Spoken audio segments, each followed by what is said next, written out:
sidelines the outcomes in people's daily lives. Because the moment we start treating accountability as disloyalty, we lose the ability to ask for better from anyone. We must never surrender our agency to be outraged when our leaders underperform. Our communities deserve leaders who welcome scrutiny, not ones who hide behind identity to avoid it.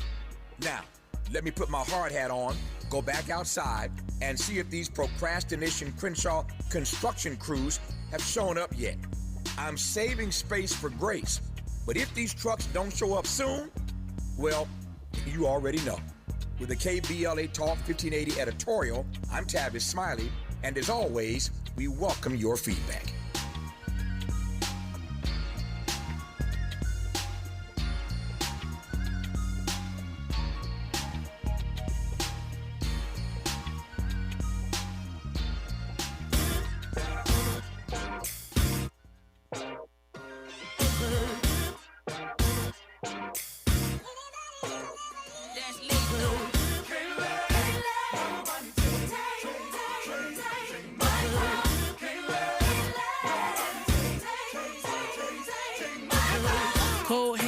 Pencil, I scribble the stanza as my hands are trembling. Grade 7 made heaven out of words. I began to build a world that only I inhabit. I got a habit of rapping about tragic shit. I think I'm just passionate, trying to steer the way while in the dark. Hope I ain't crashing it. Now my little hobby turned to cash now. Thinking about who I be if I listen to doubt. Said I never do it, well look at me now. Young girl, oh dream, oh soul, oh dear. Plan B, plan well, good luck, no fear. Just wait and gotta tell you when the time's near. But if I never jump, then I die here. And don't ride till you pick up speed. They think college is all you need. And I don't blame you brainwashing on you, G. It took me 19 years to finally start to believe. And that's me, listen. I'ma make it in the rain or shine. All about my money, don't waste my time. Ain't nobody gonna bring me down. I'm on an elevator. I'm on to something greater. Ain't nobody gonna take my crown. For the kids with depression, the ones whose parental expectations got them stressing, the ones who would rather persevere, bust their ass trying to make it, cause they ain't really living in the present. They out here grinding, seeking perfect timing, tuning out the useless voices that discourage rhyming. Get a real job, I don't argue with my destiny. And if my choices don't affect you, why you testing me? And as of late, I've been asking God why he blessing me. I could cry enough tears to feel the Chesapeake. Hold it together, girl, KBLA, KBLA, KBLA, test 1, 2. All right. Good morning. Jarrett is here, and I'm glad about it. Jarrett Hill is a journalist, an award-winning one at that. He's an artist, the visual kind. Yes. He's also an author. Yes. Historically black phrases. From I Want Your Little Friends to who all gonna be there? NAACP Image Award-winning book, I should say. Yes. Good morning. Good morning. I'm always surprised that I'm up and doing this early in the morning because I don't like doing anything before 10 o'clock, but it's you. I'm very grateful for that. I'm very grateful for that. And your walk-in music? This is a song called Crown by Chica, who is a black queer artist here in Los Angeles. She's got a really, really great music, but this has been one of my favorite songs for a long time, called Crown. You can find Chica, Chika. It's just like a really uplifting kind of song. Just, empowering. And so that was the song that I wanted this morning. Yeah, I love that. I hadn't heard that, but love it. Yeah. And I'm really always interested in, exposing other folks to stuff we haven't heard. Absolutely. Especially if it's uplifting, because we need that right now. Okay, Jarrett. So how's life? I know you've been touring with your book and your shows. Yeah, things are interesting right now. We just came from doing a Juneteenth show in Boston with our game show based on the book. The game show is called Historically Black Phrases Live. I love that so much. We call it the Black Culture Game Show, where we kind of take the ideas and things that we're discussing in the book, where the book is like a dictionary with essays, and we're kind of talking about the things that we've been saying. We take that and put it into a game show called Historically Black Phrases Live, and have trivia and different kinds of rounds that we've engineered with black culture and things. Sounds and have really a lot of fun. It is a lot of fun. So we did that in Boston, And now we are getting ready for our game that's going to be coming out. We have a new card game that will be out in September called Watch Your Mouth, which is taking some of the things from the game show and putting them into a card game that you can play at home with your friends and family. So that's coming soon. Like it's developing and growing. Yeah, I love it. You're just very fearless in not putting yourself in one box. Some journalists are like, well, I can't be an artist and make paintings and also do a game show and also release a card game. Yeah, I've never felt limited by. I remember in college, I used to call myself unapologetically tagless. Like I didn't have like a tag that felt like it was right to say like this is who I am. It was like I do all of these different kinds of things, and I've really been grateful to be able to do a lot of the different kinds of things that I can do, and hopefully get to continue to do that. Yeah, well, I love that for I love that for us. I love that for especially those of us who work in the media, to have access to all of who we are in terms of telling our stories, seizing the narrative, and exploring our talents. Well, and I should also say, like, it sounds wonderful when it's packaged in this kind of way, right? But it doesn't mean that it's easy. It doesn't mean that it's not riddled with challenge. It doesn't mean that it's a great time to be doing it right now, especially like with the game show, for instance. It is a lot of fun for us. It's a great time, and it's a fun use of our creativity. But like, when we started doing the game show, a lot more companies had diversity, equity, and inclusion budgets, right? Yeah. And it was a lot more easy to secure money to be able to do this kind of a show, to be able to get a card game made was something that back when the deal was made a few years ago, the publisher was really excited, enthusiastic, but like bigger companies are a lot less excited about things that have Black in the name nowadays, right? And so it makes things different. And as a creative, it is a challenging time right now to figure out how to get your things funded, how to get support for these things. And I think for any artists under the sound of my voice, right, that are hearing this, they know what I'm talking about, right? They know how difficult it is to get our stories told, to get our voices heard, to get the message out of the things that we're creating. It's a really, really challenging time. So it is exciting to have a game coming out, but that doesn't mean we're making a bunch of money, right? Yeah, it's fun to have a game show, but it doesn't always mean that it's making a bunch of money. And so I want to be really clear about that, because it sounds beautiful and wonderful, and it is in a lot of ways, and also it's really challenging. Yeah, I get that. I do. And I love that you're using your creativity all the way through the challenges. Yeah. So, journalism hat here for a second. Yeah. I got a question for you. Where in the world is Mitch McConnell? There's a Carmen Sandiego theme that's playing right now. Where in the world? I don't think he's moving around quite as much as Carmen Sandiego, but I doubt that. The thing that I was seeing yesterday was kind of following Scott Jennings talking about having had a conversation with Mitch on the phone. And on social media, I kept seeing everyone posting, "Oh, I just got off the phone with Mitch McConnell." That's the new Republican talking point, right. And the trend has become everyone is saying they just got off the phone with Mitch McConnell. And so I tweeted yesterday, I was like, I just got off the phone with Mitch McConnell, and per usual, he didn't have nothing to say worth repeating. But like everyone is just kind of like, where's Mitch McConnell? What is Mitch McConnell doing? I think we can feel. I feel two ways about this. On one hand, it's like he probably gone. On the other hand, like gone. He's probably, I would say, with the Lord, but I don't know if I believe that. Bernie's, yeah, he's probably looking up at us, wondering what's going on. But I also think to myself, how many times we have had these scares with Donald Trump. Right, where it's like one thing and another. Call it a scare. It's scare, or like, but okay, scare that might not send the kind of shiver down your bones as other scares, right? But we've had these moments where we haven't seen the president for a number of days, or they've heard that he was rushed back to the White House, or all these other kinds of different things. And so it's challenging to know what to do with it. But I think with Mitch McConnell, it does seem like something's going on here. I mean, especially given that he's gone into just blank stares in the middle of press conferences. Yeah. On more than one occasion in the past year or so. Yeah. And he's, I don't mean to be mean and stuff like that, but. Uh-oh. No, but I mean, it's like if I don't show up for my job for days and days and days. Baby. The staff is going to have someone else sitting in the seat when I get back. Well, and people are going to be like, what happened to Dominique? where's Sister DePrimas? And they're gonna be wanting to know the answers to the questions, right? And they're not paying your bills, right? They didn't elect you to put you in office to represent them on their on so many different things that are important. And I think the people of Kentucky, the people of the Senate, I think the people of the country deserve to kind of know what's going on. Yeah, especially if he's, no longer with us. I think that would be pertinent. He probably gone. Now there's all kinds of like images. I think there's like an AI direly ill. Have you seen this? Snopes is saying it's fake, but who knows?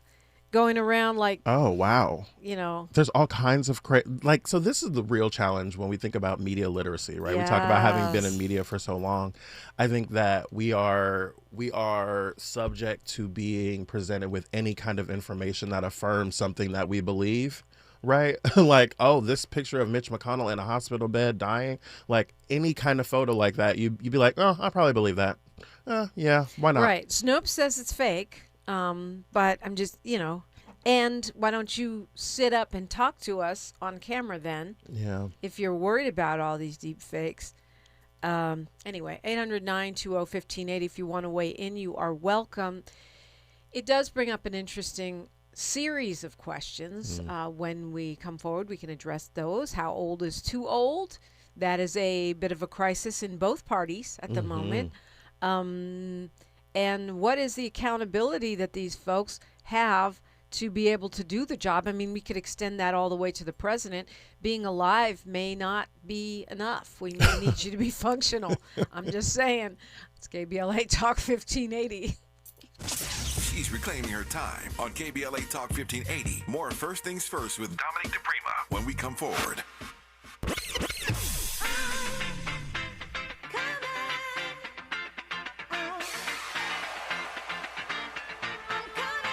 She's sharp. She's fearless. I don't know what they told you, but if they told you that cutting me off is how we're going to get clicks, stop it now. She's that girl, and she's bringing all of that to your radio this summer. Amanda Seales is here. I am Amanda Seales. Comedian, artist, actress, activist, truth teller. The woman who never bites her tongue is coming to KBLA Talk 1580.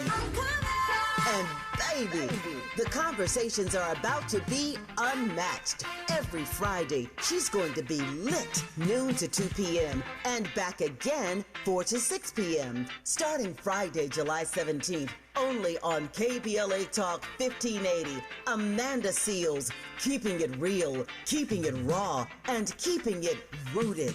Politics, pop culture, black excellence, the stuff they don't want us talking about. Amanda's talking about all of it. You keep interrupting me when I'm talking, and you don't want to hear the point that I'm going to make. And yet you want me to respect your point. And that's not how a debate works. This is not your average radio show. This is a Seales Summer. Fridays, noon to 2, 4 to 6. Starting Friday, July 17th. Only on KBLA Talk 1580. Don't just listen. Tune in. If you have unfiled taxes or are in debt to the IRS, this is important news. Did you know the IRS has programs specifically designed to help people struggling with tax debt? Powerful tax assistance programs that can save you thousands if you qualify. No one knows these programs better than the experts at Optima Tax Relief, America's most trusted tax resolution firm. A-rated by the Better Business Bureau, their award-winning tax attorneys and licensed professionals have resolved over $3 billion of tax debt for their clients. One call to Optima can start the process, helping to put an end to your worries about wage garnishment, asset seizure, and other aggressive IRS actions. Find the best options to solve your tax problems. Call the experts at Optima Tax Relief today for a free consultation. Call 800-919-9077. 800-919-9077. 800-919-9077. Optima Tax Relief. Some restrictions apply. For complete details, please visit OptimaTaxRelief.com. As the poet laureate of Harlem, Langston Hughes, once said, I too sing America. I am the darker brother. They send me to eat in the kitchen when company comes, but I laugh and eat well and grow strong. Tomorrow, I'll sit at the table when company comes. Nobody dare say to me, eat in the kitchen then. Besides, they'll see how beautiful I am and be ashamed. I too M America. KBLA Talk 1580 and the Inner City Youth Orchestra of Los Angeles invite you to attend the 18th season finale concert, I Too Sing America, honoring the 250th anniversary of the United States of America, this Sunday, July 12, 3 p.m. at the Walt Disney Concert Hall. Curated by conductor Charles Dickerson and performed by the largest orchestra of color in the nation, I Too Sing America promises to be a show you won't soon forget. This Sunday, July 12, 3 p.m. at the Walt Disney Concert Hall in downtown Los Angeles. Purchase tickets at icyola.org or from the Music Center box office at musiccenter.org. I too sing America. The conversation continues right now with Dominique DePrima on First Things First. Journalist, author, artist, and podcaster Jared Hill is here. The Jared Hill Show. Yes. Is your podcast. Absolutely. I actually was on it once. Yes. And where do we find it? You can find it at jaredhill.com. We are a YouTube show, and on jaredhill.com, we've been doing all 12 episodes of this season. The final episode of this season will come out later today. We're talking about wanting to leave and asking the question of, like, should we be staying in this country? A lot of people are leaving. Yeah, a lot of people are leaving, and the data shows that as well, right? Yeah. A lot of the data shows us how many people are leaving the country. And thinking about it more particularly as Black folks, there are different questions that we need to ask when we're going abroad. And even for me, there's even another layer of questions as a queer person, right? So being Black and queer, going to Nigeria or Ghana is not going to necessarily be the ideal situation for me in the way that it might be for, my uncles or aunts or other people in my family. So we're having the conversation about folks that want to leave. If Black folks, we're talking with Tristan and Cece Sutton. They are these Black folks who moved to Mexico from Houston, and they are doing all kinds of media and helping bring other folks out of the United States to other countries. I'm talking to Nick Guillory, who folks would know from BuzzFeed. He's been nomadic for the last 2 years, and right now he's in Vietnam, and he's been there for a couple of months. And so I'm talking with them about the decision that they wanted to make, or the questions that they were asking themselves, or how they kind of arrived at where they are, where they're moving around. And really, I'm asking these questions because I'm asking these questions for myself. Right. You know what I mean? Yeah. Like, I think most of us have done at least a shallow dive, if not a deep dive. What would it take? And I was amazed how many people, including Black people, have chosen Mexico City. I joke and say, well, they abolished slavery 50 years before the United States. Maybe if things get too bad, President Claudia will give me a pass. Listen, you know what I mean? Like, Mexico's get done refugee status. That would be ironic. Yeah, I thought about that when I was abroad, and we've talked before about me being on sabbatical for about 3.5 months between London and Portugal, and I was like, do I want to go back? And like, as I'm seeing, like, LA is being taken over by ICE, and Charlie Kirk and all those different things were happening at the time, I was like, at what point can I claim refugee status? You know what I mean? Like, when does that happen? So. All right. Yep.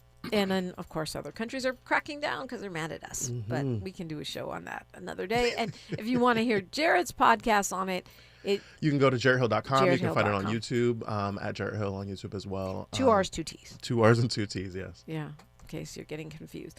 So we're talking about old Mitch, Senator Mitch McConnell, who has kind of disappeared from view. For me, it's underlined by the president yesterday calling Vladimir Zelensky Putin at a press conference and talking about the Islamic Republic of Japan. Oh. And he just seems to be... I've never heard of her. The who now? Right. The level of dementia seems to be really rapidly increasing. And even, if I didn't wish that Donald Trump would get another job or just go play golf, the question arises, should there be a mandatory retirement age for politicians? I always say everybody's 80 is not the same. Yeah. Congresswoman Maxine Waters is sharp as a razor. Yeah. And can still walk the Kingdom Day parade in stilettos. Yeah. I guarantee you Trump can't do that, nor can Mitch McConnell. Yeah. So is it ageist to say they're too old, like they were saying about Biden, which was actually also probably true? I mean, it probably is ageist. I think the question might follow up with that is like, is it wrong? Right? Like, because I think your point is actually really, really important, that everybody's 80 is not the same. Right? There's nuance there. And I always think about, like, we would never say to most people in their fields, like, you have way too much experience. You've been here too long. You know what I mean? Like, but we do kind of have a culture that, like, prioritizes retiring, right? At a certain point, and saying, like, even though no one can afford to. Even though no one can afford to, and the way that our capitalist system prioritizes retirement also tells us, like, you don't have value after a certain point. Right. And so I also want to push against that. I think that if the people are voting for the folks to go into the office, it's hard to tell them that it's wrong, right, for them to be there. And I think that also, though, we have people who have been in these positions for too long, who are hoarding power, who are, sometimes corrupt, but also folks who have a lot of institutional knowledge, folks who have been there for a long time and know the names, know the examples, know the codes, know the examples that they can use, the experiences that they've had. And so it's really challenging to say that. But, like, I think Mitch McConnell right now is probably going to be, it's probably a wrap for Mitch McConnell's leadership. I'm not meaning to be ableist either. It's not because he's in a wheelchair. If he was in a wheelchair and had the cognition to do his job, fine. Yeah. Airline pilots cannot work after 65. Forced retirement. Got to go do something else. You can maybe teach in pilot school or fly privately, but you cannot be over 65 and be an airline pilot. I would argue that flying this entire country, is equally dangerous, right? Yeah, I think about this every time we have an election in the last decade. We've had a conversation about really throughout my life, we've had conversations about, like, how old these candidates are. Because if you think 2024, it was Joe Biden and Donald Trump. Before that, it was Joe Biden and Donald Trump. Before that, it was Donald Trump and Hillary Clinton. Before that, it was Donald Trump coming up against Barack Obama. And so, like, there's been 70-year-old people running for president for the last, probably 10-ish years.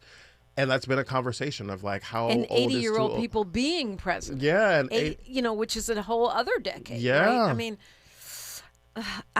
maybe it's cognition testing of some kind. Well, but then, like, who gets to make the decision on, like, that cognitive test is the challenge, right? And I mean, like, because Donald Trump has told us, that he, among many other things, got an A on the cognitive test. Right? He's like, I passed it with flying colors, and it was like, is it what a pass was the test? fail? Like, you know what I mean? What does that mean? Yeah. So pick out Japan on a map. Yeah. Okay, you're out. Right. The Islamic Republic of Japan, right? Like, and so it's really nuanced when we think about, like, when it's time to get people out of these roles, especially when we have people continually voting them into them. Look, Molly Bell is in the chat saying, she's 79. She says, am I too old? She says sometimes she goes into the kitchen and can't remember what she went in there for. I know that happens to young people too, especially when they're smoking weed. But well, listen, as a person who believes in big cannabis, I have walked into the kitchen many times, but that was even before I was smoking weed. So, like, okay, so that alone wouldn't be a fair. That's cognitive not test. enough. But I don't know. You have to be 35 to be president. Yeah. So there is an age limit. I think so. Why limit on the bottom and not on the top? I think we start to drift into conversations about whether or not it's democratic, right? And I mean, we can decide what's democratic and what's not to some degree. Well, we think it's democratic to exclude young people. Well, we do think it's democratic to exclude young people, and anyone under 35, at least for the presidency, right? Obviously, the other roles you have different ages, but, like, I think it starts to be like, well, if people really want it, if people are voting for it, if people are asking for it, if people wrote it in, like, it starts to become a conversation about representative democracy versus direct democracy, et cetera. We've got news, traffic, and sports, and we'll keep it going. What about term limits? Is that the answer? KBLA Talk 1580. Where the overlooked become unmissable. This is KBLA Talk 1580. I'm Bree Wood with BIN News Now. A 5-year-old Detroit boy is recovering after being shot while riding his bicycle outside his home on the west side of the city. Police Chief Todd Bettison. His father was supervising, and the father heard approximately 3 gunshots, and his child fell from his bicycle. Police say the child was struck in the arm and is expected to fully recover. Investigators have identified a teen person of interest and believe the boy was not the intended target. Maryland Senate Republicans are criticizing a planned August special session on redistricting. Minority leaders argue lawmakers should focus on issues like the cost of living and energy prices, saying the session is driven by more politics than Maryland's future. And Jermaine Dupri is suing Sony Music Entertainment, claiming his So-So Def label is owed $millions in unpaid royalties. Dupri alleges Sony underpaid royalties tied to hits by Da Brat, Escape, Mariah Carey, Usher, and Bow Wow, and says he's owed more than $10 million in interest. Get BIN News Now on demand 24/7 on the iHeartRadio app. Cleaning starts with one small task, and suddenly it's the whole house. Luckily, there's AirTasker. Post your task, set your budget, and choose a tasker to help. From carpet cleaning to finally tackling the junk drawer. Go to airtasker.com or download the app. AirTasker. Get anything done. This is the KBLA Sports Minute with Ray Richardson. The Dodgers got by Colorado Wednesday night 4-3. A very impressive at-bat for Dodgers shortstop Mookie Betts in the 8th inning. Mookie had 2 strikes on him after facing 8 pitches. On the 9th pitch, Mookie delivered a game-winning RBI single. The Dodgers are off today. They're at home Friday night against Arizona. The Major League Baseball draft is Saturday. UCLA shortstop Rock Cholowski is projected to be the #1 overall pick. Cholowski was voted Big Ten Conference Player of the Year this season. He batted .320 with 21 homers and 60 RBIs. First pick in the draft belongs to the Chicago White Sox. In my Thursday afternoon sports update, I'll have a recap for you on Coco Gauff at Wimbledon. The 22-year-old African-American is playing this morning in the semifinals against Carolina Muchova. Coco is aiming for her first Wimbledon championship. No debates, no speculation, just the info you need. That's your KBLA Sports Minute. I'm Ray Richardson on KBLA Talk 1580. Where the overlooked become unmissable, this is KBLA Talk 1580. Going to a World Cup match in LA this summer? Ditch the parking stress and ride Metro. With direct service from across LA County, it's the easy way to get there for just $1.75 each way. Follow the leader. KBLA Talk 1580. Follow the leader. If you're not following KBLA Talk 1580 on all of our socials, then you're missing out. Download our app and find us on Facebook, Twitter, Instagram, YouTube, and on the web at KBLA 1580. That's right. Again, you can find all of our socials at KBLA 1580. We've got a lot to talk about. By the way, if you miss any of our weekday shows in real time, you can always catch up by checking out the podcast of your favorite shows at your leisure. At KBLA Talk 1580, we've got your black. Got your black. Follow the leader. Oh my God. Follow the leader. Follow the leader. Follow the leader. Follow the leader. Follow the leader.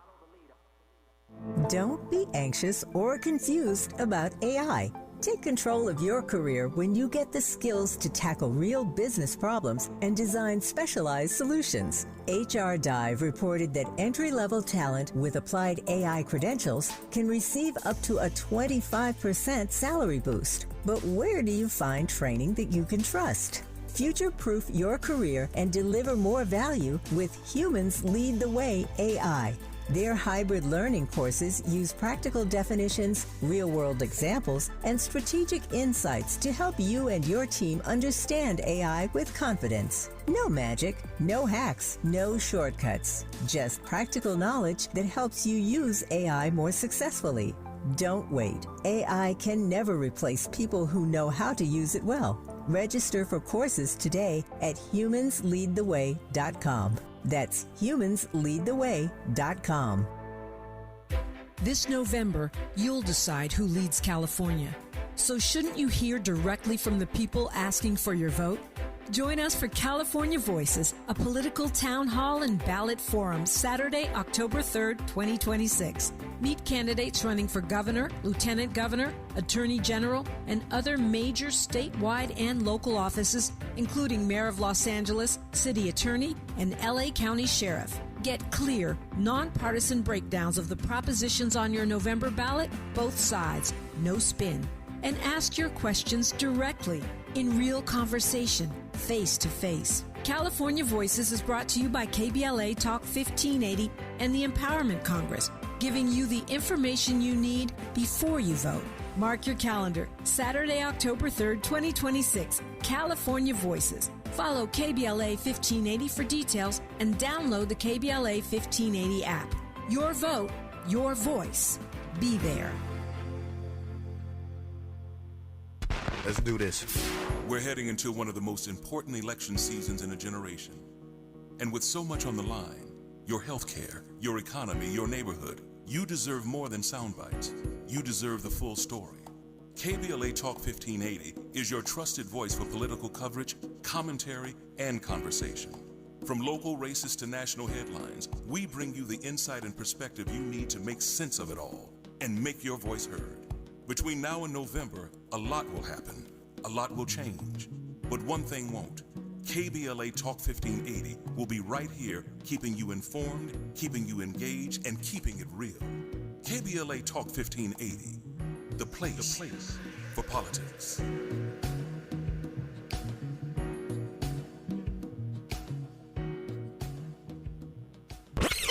Heard any other talk radio lately that sounds anything like this? We didn't think so. You're listening to Unapologetically Progressive, KBLA Talk 1580. Jarrett Hill is here. He's a journalist, author, and podcaster. Find the podcast at jarretthill.com. The season finale is today. Yes. And so you don't want to miss that. So we were talking about term limits. We got a few other things we want to weigh in on. Jacqueline Anderson says, make the cutoff age 70 to hold any government office. Yogi Fish says the House is the children, the Congress is the parent, the president is the wise grandparent. I want the president to be older, but the House should be no older than 50. 50, really? B. Bell says put it on the ballot.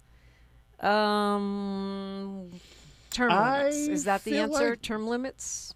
Put it on the ballot is an interesting thing to say. I'm like, does that go like on a national ballot? Does it go on a state ballot? Especially since old people vote more than other people. So I mean, that's another piece of the nuance, right? We know that we know how that data looks, but like someone said that it should be 70. Maxine Waters is 87. She would have been out of office 17 years ago. Yeah. Right? That's a completely different situation. And is that 70 to run or 70 that to you serve? Get to serve? Like, right, yeah. Like as a pilot, at 65 you're out. Yeah. Right? You can go get another job. You can't run for president till you're 35. Yeah. So I don't know. I do think to me it should be a competence test, and it should be something that's created by doctors and scientists that are separate from the White House, separate from the political machine, if so possible. I'm not mad at that idea. And we know how those kinds of tests, analysis, etc., tend to skew negatively if you're not a white man. Yeah, right? Yeah. Time and time again. Can we do a drunk driving test at least? Like if you can't touch your nose. I mean, like, again, low bar, alive, right? Like, alive is part of it. You must be alive to do this job. I think the competency test thing is an interesting thing. Is like, who makes the test? Who gets to judge the scores? Fair. You know what I mean? Like, those kinds of things. I think about literacy tests for voting, right? And like how that was used against us, and it makes me nervous. Yeah, I hear you. Me and my dad had a big argument one time. May he rest on the in peace, air. Dad. Yes, yeah. You said? Yes, the late, great Amiri Baraka. On the air, yeah, on front page about term limits, because I was saying that Mugabe, who was then the president of Zimbabwe, needs to sit down. And my dad said, we only like term limits when we don't like our leadership. Mm-hmm. And I understood the point. If we have an amazing leader, maybe we want to keep them around. But I also think the lifetime appointment, like, to me, we should have term limits. Yes. Some kind of term limits on the Supreme Court and the Senate. Yep. Sorry, you don't get to stay there forever. Yeah. It doesn't have to be a short term limit. It could be 20 years. 20 years is enough time to be in the Senate. Lifetime appointments don't make any sense to me in a modern democracy, right? I think like the idea of being appointed to something for life gives very dynasty, kingdom kind of vibes in a place. You know what I mean? Exactly. But I'm curious where you were back then on your dad's point and where you are now, if you've changed on that or you still feel the same way. No, I am more chronologically gifted now, so I should have changed, but I really haven't. I understand what my father was saying. If you have good leaders, then keep them. So if you've been in the Senate for 20 years, go run for something else. Go be, a congressperson. Go be in the House, be a mayor. I don't know, run a nonprofit. I'm not saying you can't work. Yeah. I just think that we've seen it in the U.S. Senate a lot. People who stay there until they die. Yeah. I don't think you should die on the mic, die in Congress, die on, and so, no. I'm struggling because, like, what if 72-year-old politician, people are like, we really love your ideas No, for this I don't country. agree with the 70 cutoff. I think that's a little bit. Well, I'm saying, like, if we set an age limit, right? Like, Yeah. but what happens if a person comes, like, I think about how Bernie Sanders was really inspiring to so many people on the far left back in the past decade, and like people were really fired up about Bernie Sanders, and they were like, he's so old, how does he have such a young following? Like, would it be like, oh, well, in that instance, right, if we have an age limit, then we're telling those young people you can't vote for the person that you want to vote for. And so I'm challenged by the idea. Like, I do think that we have to have some kind of this ain't working no more, right? Some kind of impeachment, some kind of And term limits recall. are also problematic. I mean, Yogi Fish says, yep, term limits. Even Trump wants term limits. It's not even. Republicans always want term limits. The problem with that, with the bad side of term limits, is what you see here in California, where all it is musical chairs. Okay, so they're just plotting their next office because they can only stay in that one for 4 years or 2 years. So I think term limits have to be long enough to where people can settle in, learn the job, and not constantly be campaigning. Yeah. Well, I mean, I think the term length is also a different thing, right? When we think about, we've made reference to Maxine Waters here multiple times. Our House representatives, they're in office for two years as opposed to the Senate who's in for 6. If you're in office for 2 years, you're always campaigning. Right. Right. And that's too short. They should be in for 4-year terms. It should be a longer term. Yep. If you're in for 6 years, it kind of changes the way that you can govern, if you will. I think the idea of Donald Trump talking about term limits when he's been talking about running for a 3rd term since his first one, I don't even know what to make of that. Yeah, fair. Jack says, my dad was right. We only want term limits when we don't like our leaders. Paul says, being an ageist isn't the answer, in my opinion. It's on voters to actually vote. Morris says, I agree with Pops. If the leader is appreciated by enough people, stay in power. But for how long? As long as they keep them there, right? And I mean, which is why we have the argument that about a Donald Trump or a Mitch McConnell, because Mitch McConnell's been put into that position multiple times. I mean, I'm going to say that I'm glad we have term limits in president. Yes, absolutely. Absolutely. And we didn't always have that. So to me, a term limit has to be long enough to where you can get something done and you're not constantly campaigning, but short enough so that you're not an emperor or a king. Or queen. I think the challenge when we think about the nuance of whether this works or not is like, what happens when someone's really expert in their job as a politician, as a leader, right? Like when you've gotten into this role as senator and you've become really fantastic at it, or you've gotten really great at this job. I would take 90-year-old Willie Brown over 80-year-old Donald Trump in the presidency any day of the week. Yeah. Any day of the week. You know what I mean? Like, what happens when you've become really good at the work? I mean, people feel all of the different ways that they feel about Barack Obama or Bill Clinton or even George W. Bush or whomever. But like, if they were in the job and they really, we are not coming up with solutions, Jared. I've had this conversation since college, and I'm always like mixed on it, and I want to be able to land on the side of it. And it's not great for media, let me tell you, to not be able to land on the side. Right, exactly. But like, it's a really nuanced thing. Yep, and Paul is here right with you. Age and tenure brings a key element, experience. Are they effective at governing? But then again, I'm back to where in the world is Mitch McConnell? Yeah.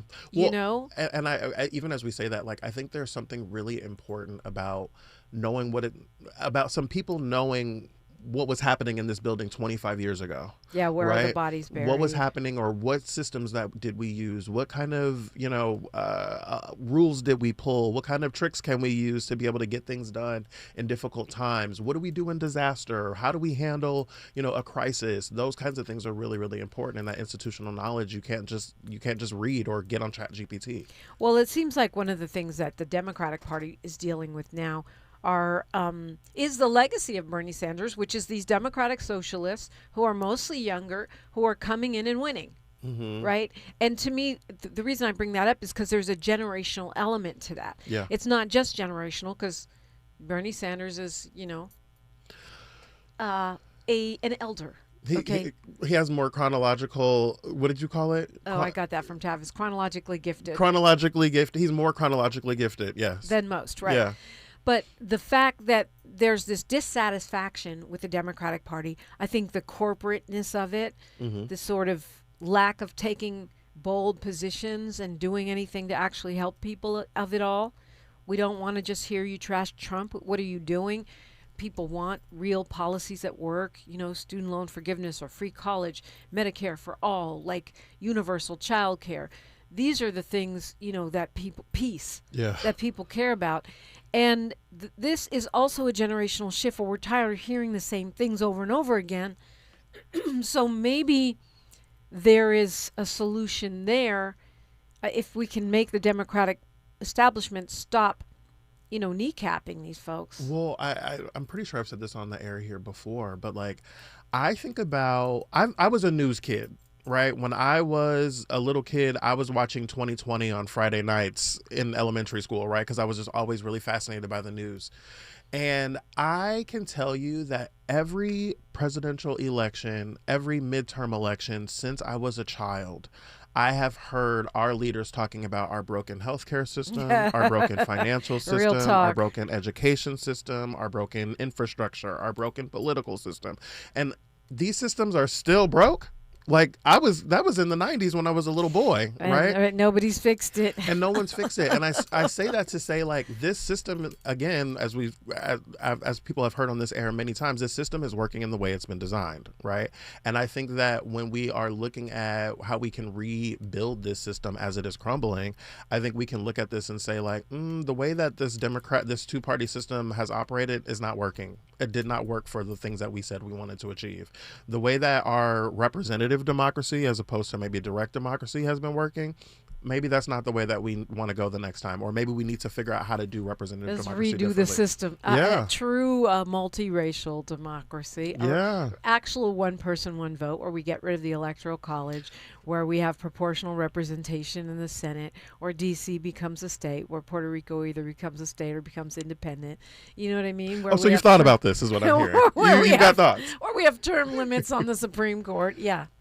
Well, I think all those things would help. We are in this moment where the empire is falling, right? And I've heard people talk about the Roman Empire in the last couple of years, about how much men think about the Roman. I was like, I never think about the Roman Empire. What are you talking about? And it made me start thinking, well, why are people thinking about the Roman Empire? And it made me start looking into the people who did well during the fall of an empire, right? Because everybody's not suffering during the fall of an empire.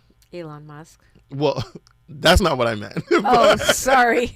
Yes, the rich are doing fine, right? Some people are burning and looting is what I'm saying. Well, yes, but also the people who are community building, the people who are creative, the people who are bringing people together, those people are the people who in these moments find their skills really useful, right? To build something new. Absolutely. It's a much more beautiful vision. I like your vision better.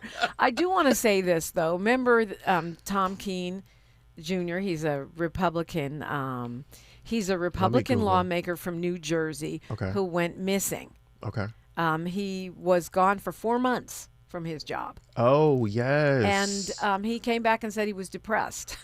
Once again, if you or I did that, we'd be out of a job. I mean... But he's only 57. So he would still make your age limits. He would make the age limits. Would he pass the cognition test? I don't know. Well, but I'm a person... Where's the accountability, though? I'm a person who has been clinically depressed for probably a decade. right? Like, I've had massive depressive disorder for a long time, and like, depression's a really difficult thing. And it's like, do we set up a system to let that person go for 4 months, like a leave of absence? He can be out sick or but something. He should probably say something before he goes. Yeah, you get one right? call off, I would think. Right, but it's like, okay, well, how do we have a system where if a person is going through an illness, that they can be away, take a leave of absence or something like that? I'm not saying that he should have done it the way that he did, right? But I'm like, depression's a real thing, and the same way that like maternal leave and paternal leave or parental leave is a thing, and FMLA and all those different things. But like, you can't just disappear from your job and then be like, oh, I'm sorry, I was having a bad day. March, April, May, June, gone. Wild. Comes back in July. that is wild. Like, I've been dealing with depression. I'll be back to voting now. Yeah. I'm going to need a doctor's note, first of all. Okay. Jared Hill is my guest. You're listening to KBLA Talk 1580. More of First Things First with Dominique DePrima when we come forward. Listen up, KBLA delegation. We have something you need to hear. Right now, you may qualify for low-cost home internet. And we're not talking about a catch. This is real. Many internet service providers offer low-cost internet plans if anyone in your household is enrolled in CalFresh, Medi-Cal, SSI, or is income eligible. There are a lot of families in our community who deserve to be connected. Here's all you do. Call 844-461-7893. That's the Get Connected call center. Real people ready to help you enroll today. Or go online to internetforallnow.org to find a provider near you. You may also qualify for a low-cost computer through Human IT. Connectivity is not a luxury. In 2026, it's a necessity. And you deserve access just like everybody else. Call 844-461-7893. That's 844-461-7893. KBLA's got you. If you missed any of this, you can always go to our website at kbla1580.com. Brought to you by KBLA Talk 1580 in partnership with the California Emerging Technology Fund, CETF. And the match is about to begin. Most of the team is out with COVID-19, so there'll be some substitutes tonight. What's this? We have an unexpected guest on the field. It's a dog, but they could do with extra players. She's going for the ball. Are front paws hands or feet?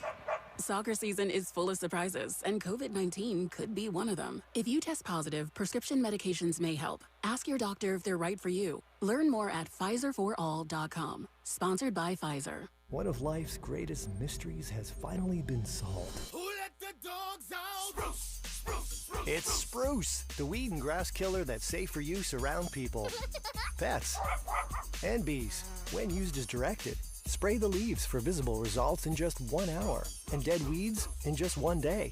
You spray, they play. Spruce, pet friendly, weed deadly. Find wherever weed killers are sold. What make you? Yeah. The California Crusader newspaper would like to thank all of our subscribers for their support throughout the years, proudly serving the South Los Angeles and South Bay areas for more than 40 years. The California Crusader is a multicultural, black-owned, adjudicated newspaper that focuses on providing newsworthy information to the people in our community.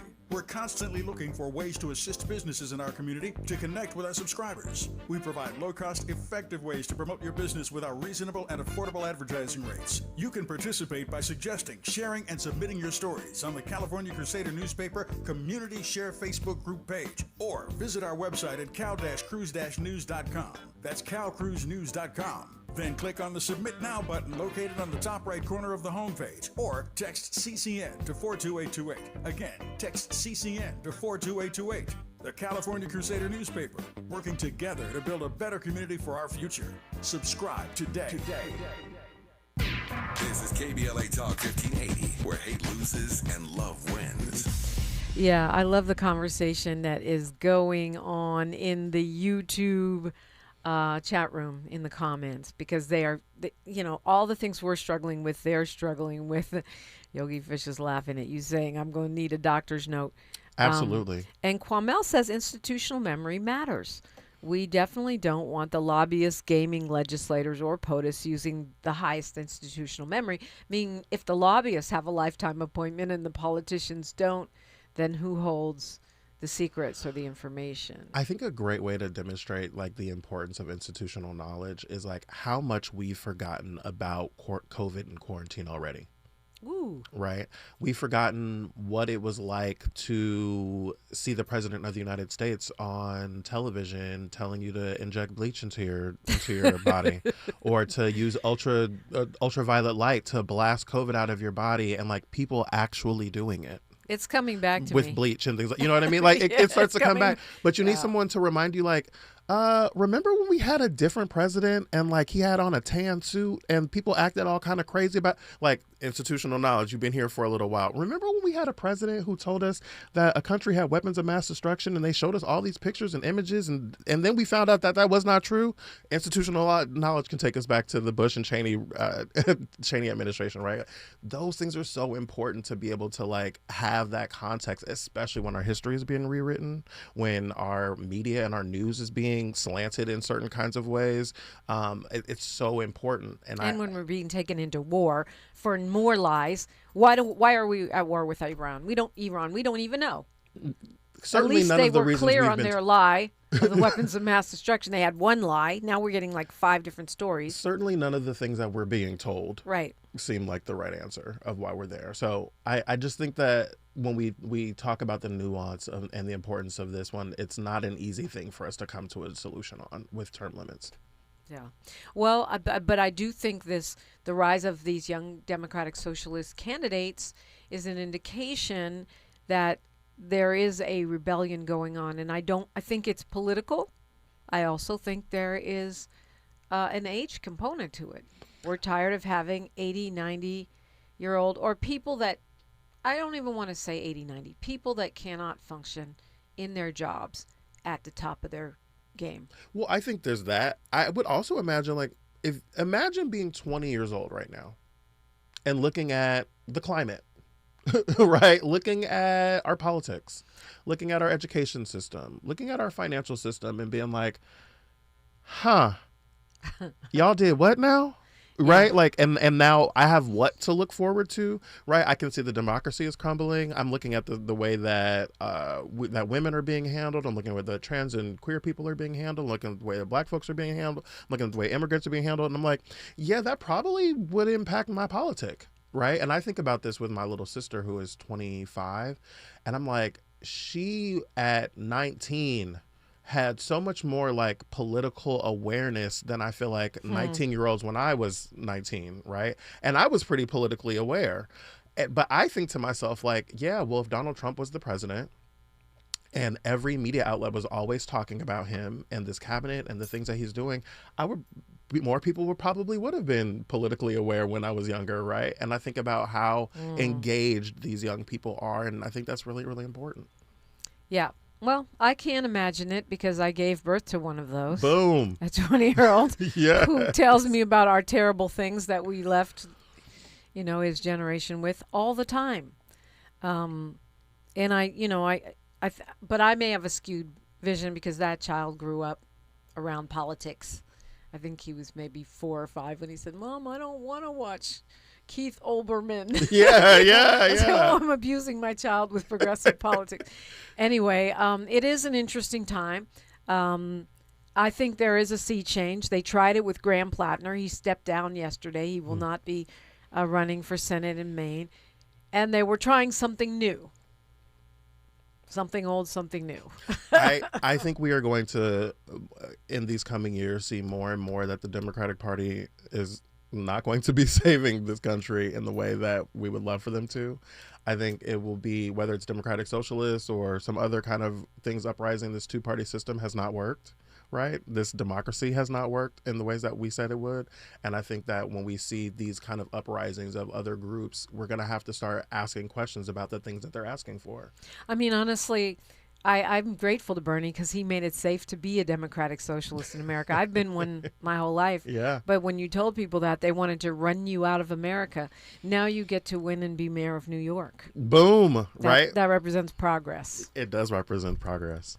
Jared Hill, remind us where to find you, all the places and all the things that you're doing. You can find my podcast, The Jarrett Hill Show, at jarretthill.com, or on YouTube. I'm at Jarrett Hill. I should say my name is 2 R's, 2 T's, Jarrett Hill.